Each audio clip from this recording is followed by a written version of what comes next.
Il romanzo Robinson Crusoe è uno dei libri più letti al mondo. Daniel Defoe lo pubblicò nel 1719 e lo stesso anno uscì anche il seguito, che però non ebbe la stessa diffusione. Questo secondo volume si intitolava Le più lontane avventure di Robinson Crusoe, a volte tradotto semplicemente come Le altre avventure. Pur essendo meno conosciuto, il libro fu censurato in Russia fino al 1922, esattamente un secolo fa. E la cosa singolare è che il libro è ambientato in gran parte in Russia. Quindi perché la censura? Cosa c'era nel libro che non si poteva leggere? Il motivo è che il protagonista parlava di Tartaria, un impero che sarebbe scomparso di lì a poco, sostituito dall'impero russo. Alcune avventure sono ambientate in Siberia, nel periodo che va dal 1703 al 1704. L'eroe si sposta fra le città dell'impero, Argun, Tiumen, Nerchinsk, Yeniseisk, Tobolsk, dove soggiorna 8 mesi. Alla fine giunge nella città portuale di Archangelsk, sul Mar Bianco, e si imbarca su una nave per Amburgo, L'Aia, Londra, dove arriverà il 10 gennaio 1705.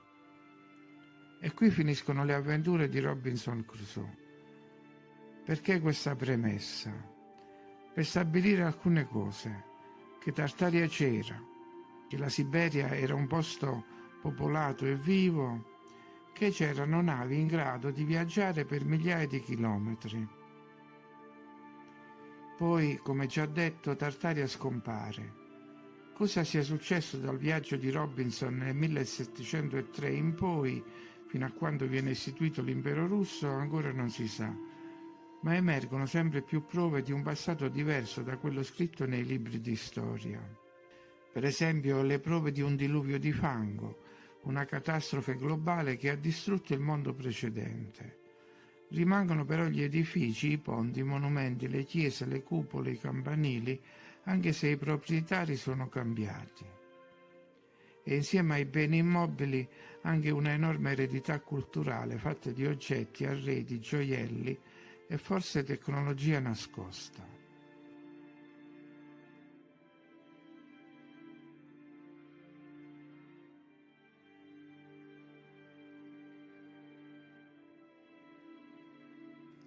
E sarebbe rimasto molto di più se un centinaio di città non fossero bruciate.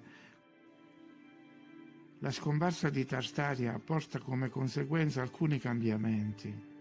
L'impero britannico acquisisce nuovi territori. In America si combatte la guerra civile. In Europa Napoleone conclude la campagna di Russia. E molte battaglie si spostano sui mari, con l'impiego di imbarcazioni e vascelli mai visti prima.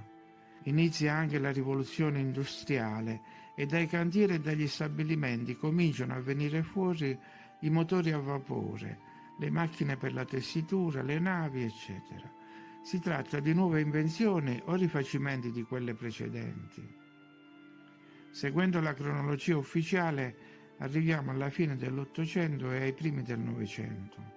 Dai cantieri di Belfast esce il Titanic, mentre dai mitici cantieri Vulcan di Stettino prendono il mare diverse navi che somigliano al Titanic: la Kronprinz Wilhelm, la Deutschland, la Kaiser Wilhelm der Gross e la nave sorella Kronprinzessin Cecilia. Quest'ultima nave, dedicata alla principessa ereditaria dell'impero prussiano Cecilia Augusta Maria, nata nel 1886, era un portento.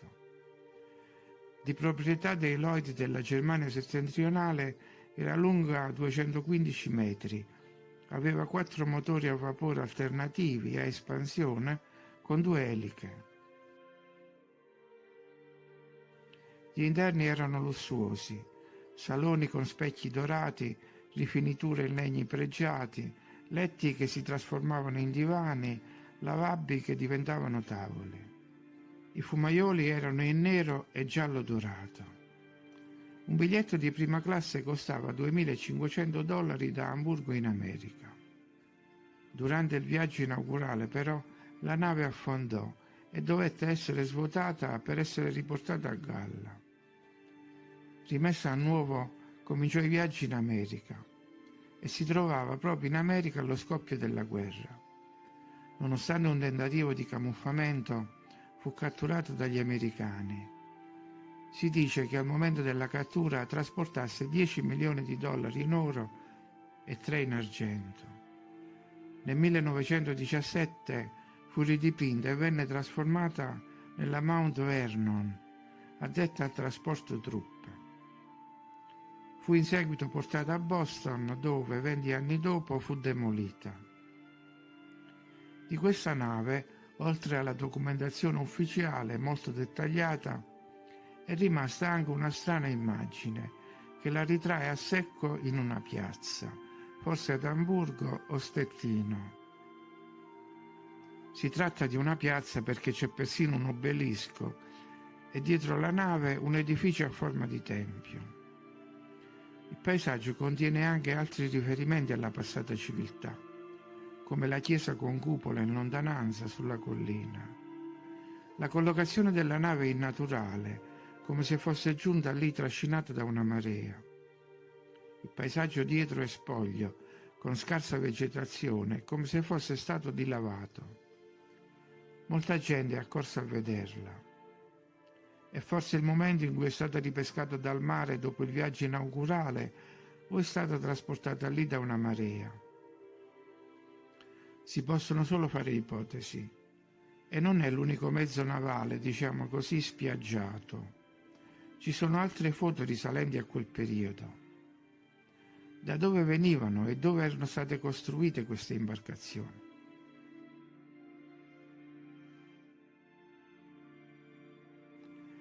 Ma, tornando alle grandi navi, la loro somiglianza è piuttosto evidente. Com'è possibile che, pur costruite in cantieri diversi, presentino caratteristiche simili?